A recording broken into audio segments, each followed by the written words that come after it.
What's up, investors, and welcome back to the Investors Club. On this channel, we focus on personal finance and earning passive income through dividend growth investing. So if that piques your interest, go ahead and like and subscribe. Today, I want to talk about why it's important to start investing now.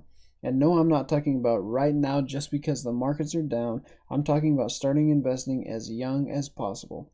We're going to talk about a few of the reasons why it's important to start investing at a young age and continue to invest as you grow older.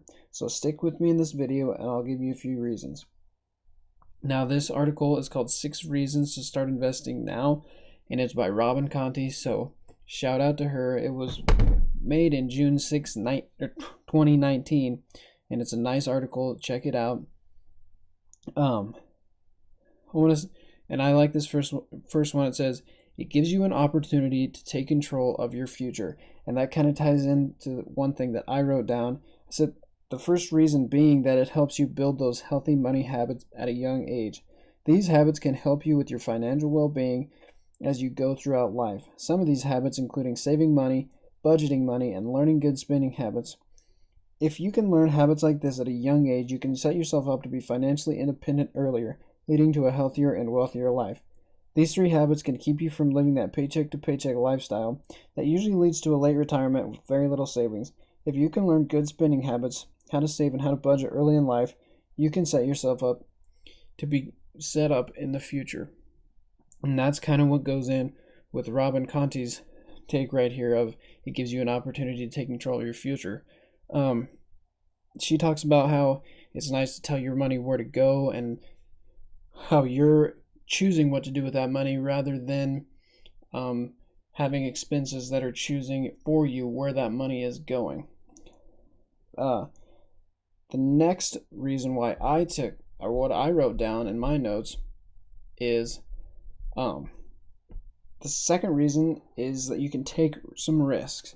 Now, don't get me wrong, I love minimizing risk and making safe investments, but with great risk comes great reward, and sometimes you find deals that you just can't pass up that can make you tons of money. If they work out right, you can make a buttload of money on these investments. Like, say, some big risks in the past would have been, what if you would have invested in Apple or Microsoft's IPO? I don't know exactly what that would have turned into, but I do know it would definitely be a lot. Young investors have more time to recover if those risks don't work out, and so they are able to handle much more risk than someone, let's say, who's in their 50s and can't risk that money because they are saving that money for retirement. And that kind of goes in with what this author wrote with time is still on your side. She says, ideally we all like to start investing at birth, but many don't get that opportunity until we're into our 20s or 30s. Don't worry, you can become an investor at any age, but every second you wait, you're giving up your greatest asset, time. Okay? By investing when you're younger rather than trying to sock away larger sums of money later in life, you give your money a chance to work smarter instead of harder, which is really, I totally agree with that. I really like this article, 6 Reasons Why You Should Start Investing Now by Robin Conti. Look it up. Okay, and my last point is something else she put in here. Compound interest. Compound interest is the biggest reason why starting young is so important. It can multiply your investments by ungodly numbers, guys. I'll give you an example here in a while. I'm not going to use hers, but I just wanted to look at it.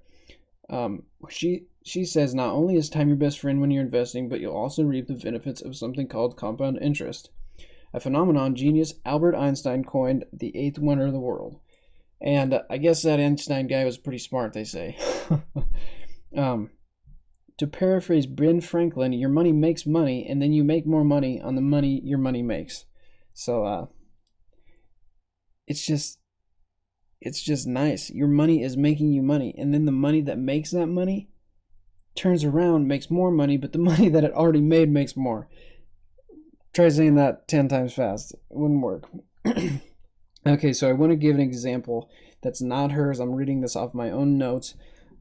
So let's say there's a guy named Michael, and he saved $1,000 per month from the time he turned 25 until he turned 35. Then he stopped saving but left his money in his investment account where it continued to accrue at a 7% rate until he retired at age 65. Jennifer held off and didn't start saving until age 35. She put away $1,000 per month from her 35th birthday until she turned 45. Like Michael, she left a balance in her investment account where it continued to accrue at a rate of 7% until age 65. Sam didn't get around to investing until age 45. Still, he invested $1,000 a month for 10 years, halting his savings at age 55. Then he also left his money to accrue at a 7% rate until his 65th birthday. Michael, Jennifer, and Sam all three saved $120,000 and had it working for them during that time, over a 10-year period. Sadly for Jennifer, and even more so for Sam, their ending balances were dramatically different. Michael ended up having $1.4 million in his investment account by the time he was 65. So guys, from 25 to 35, $1,000 a month. Now $1,000 a month is aggressive saving, don't get me wrong, but 7% is about the average return that the market brings. And he turned $120,000 into $1.4 million just because he had time and compound interest on his side. Jennifer ended up having about $445,000. Oh, excuse me. Jennifer had about $765,000, while Sam ended up only having about $345,000. So this goes to show how much compound interest affects your investments, guys. Now, I'm gonna probably do another video that really goes in depth into compound interest because it's so amazing how much compound interest can affect your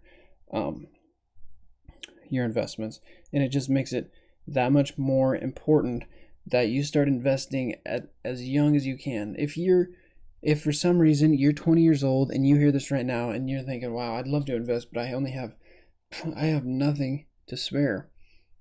Do whatever you can. Save up whatever you can. Start living frugally. That's what I've been doing myself. And I mean, make your money work for you. If you could start investing even at like $200 a month, if you get that going from the time you're 20 to 25, or even 30, you can turn that money into so much more. It's just unreal. But anyways, guys, I don't want to drag on too much more.